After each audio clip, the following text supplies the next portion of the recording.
Hello friends, आप सब कैसे हैं। आई होप आप लोग स्वस्थ होंगे, अपनी तैयारी में व्यस्त होंगे। आज हम डिस्कशन करेंगे वर्णमाला की। वर्णमाला से संबंधित क्वेश्चन आपके एग्जाम में पूछे जाते हैं। 2 से 3 नंबर के आपके एग्जाम में क्वेश्चन पूछे भी जाएंगे। क्वेश्चन नंबर फर्स्ट है, भाषा की सबसे छोटी इकाई क्या है।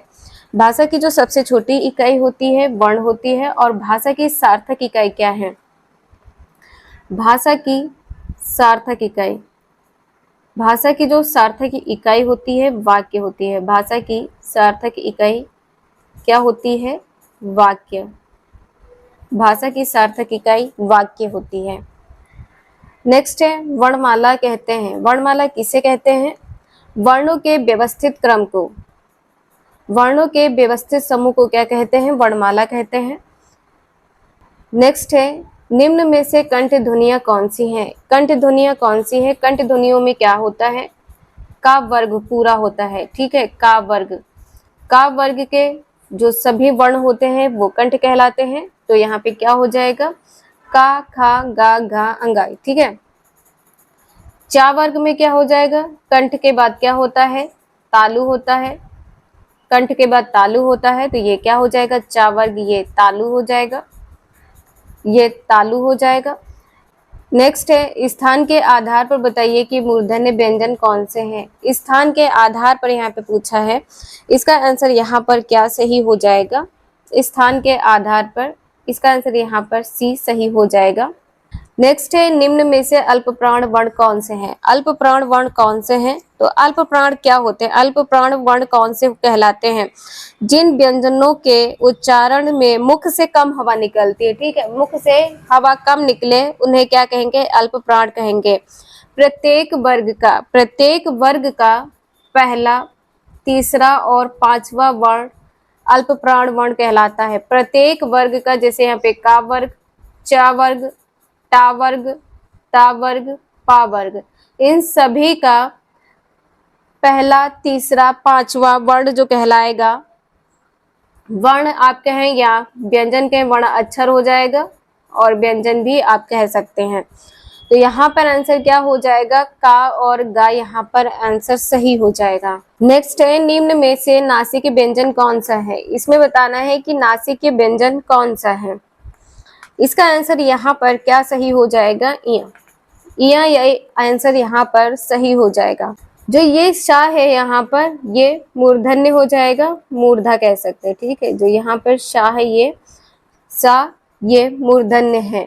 नेक्स्ट है, ए आई वर्ण क्या कहलाते हैं। ए आई वर्ण क्या कहलाते हैं, ए आई वर्ण कंठ तालव्य कहलाते हैं। ठीक है, ए आई वर्ण क्या कहलाते हैं, कंठ तालव्य कहलाते हैं। इसका आंसर यहाँ पर डी सही हो जाएगा।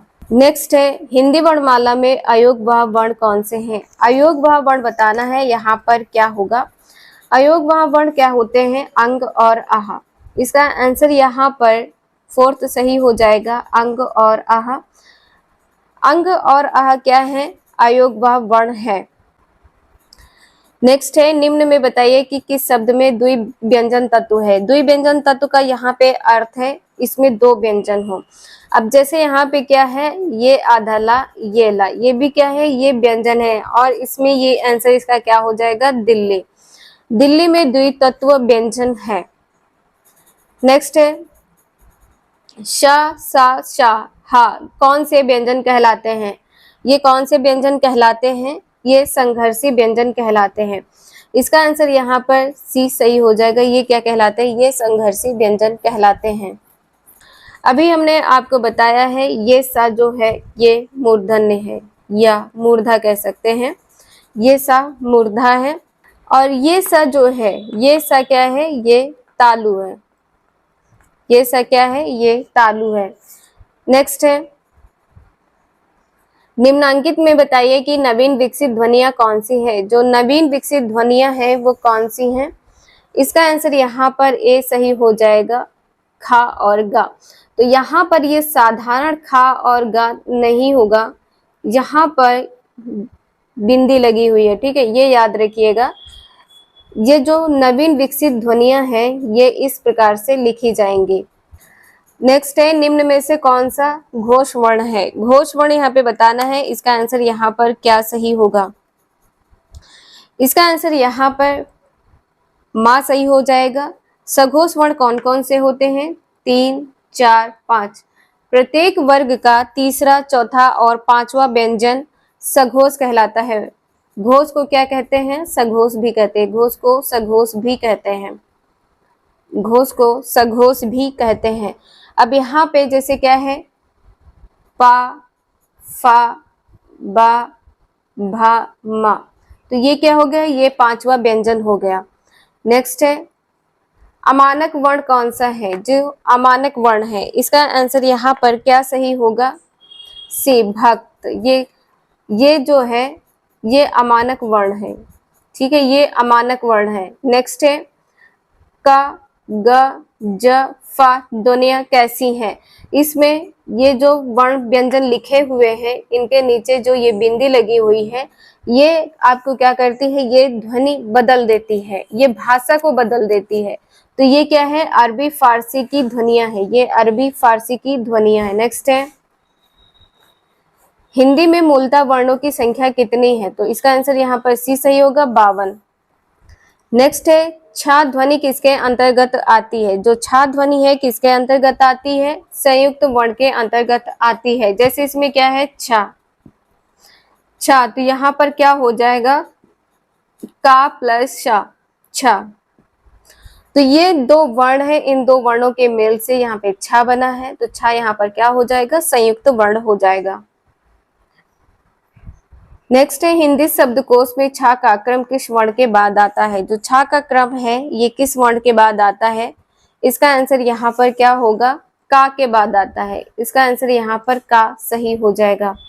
नेक्स्ट है ज्ञा वर्ण किन वर्णों के संयोग से बना है? ज्ञा, तो इसका आंसर यहाँ पर बी सही होगा, जा प्लस इया।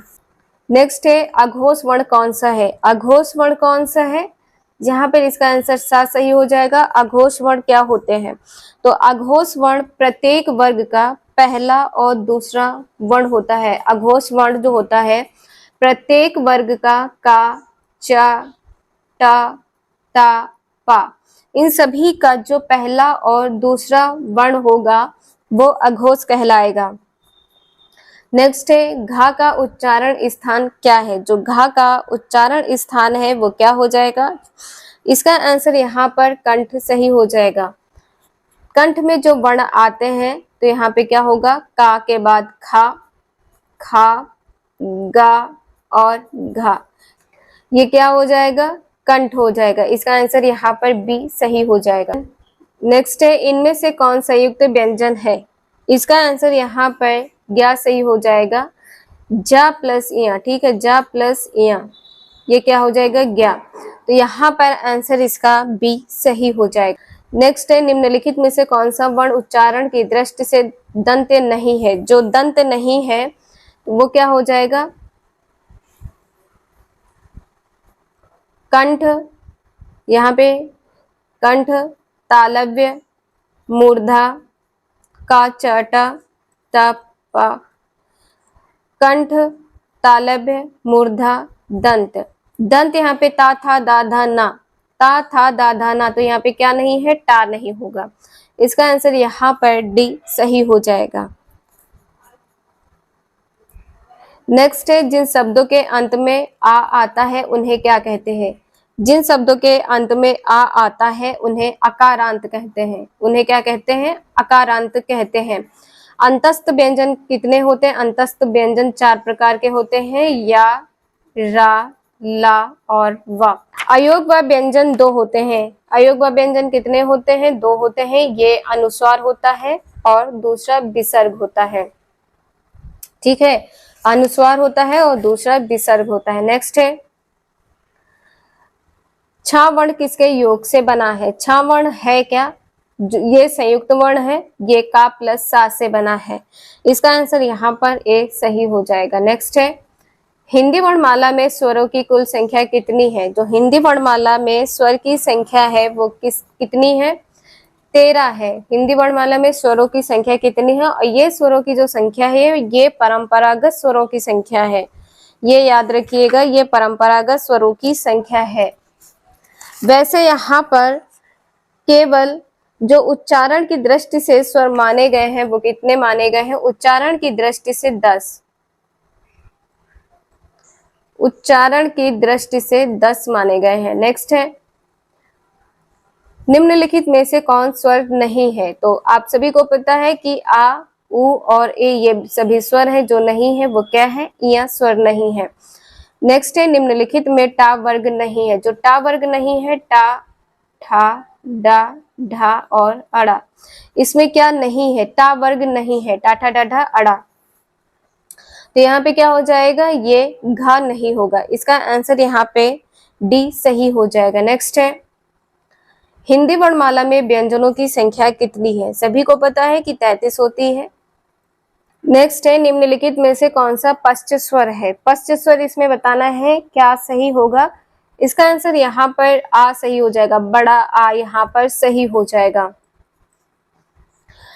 नेक्स्ट है, निम्नलिखित में से कौन अयोगवा है? अयोगवा क्या होता है?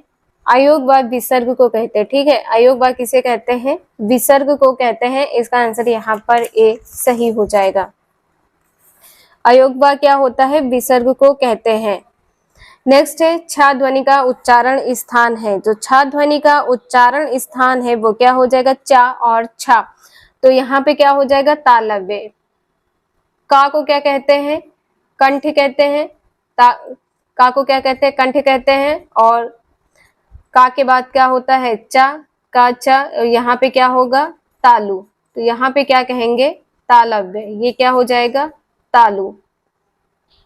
इसका आंसर यहाँ पर सी सही हो जाएगा। नेक्स्ट है, निम्नलिखित में से कौन सा एक संयुक्त व्यंजन नहीं है? जो संयुक्त व्यंजन नहीं है, इसका आंसर क्या सही हो जाएगा? सा। ये वाला सा यहाँ पर सही हो जाएगा। ये संयुक्त व्यंजन नहीं है। नेक्स्ट है, तालव्य व्यंजन है। तालव्य व्यंजन क्या होता है? चा वर्ग जो होता है ये तालव्य व्यंजन होता है। ये क्या होता है? तालव्य व्यंजन होता है। ठीक है, तो यहाँ पे क्या हो जाएगा? चा, छा, जा, झा। ठीक है, ये आंसर यहाँ पर सही हो जाएगा। नेक्स्ट है, या, रा, ला, वा किस वर्ग के व्यंजन है? किस वर्ग के व्यंजन है? इसका आंसर यहाँ पर सी सही हो जाएगा। अंत्यस्थ व्यंजन है। अंत्यस्थ व्यंजन कितने प्रकार के होते हैं? 4 प्रकार के होते हैं।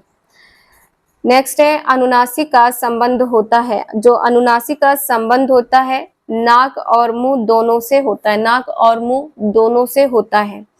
नेक्स्ट है, अनुनासिक व्यंजन कौन से होते हैं? अनुनासिक व्यंजन कौन से होते हैं?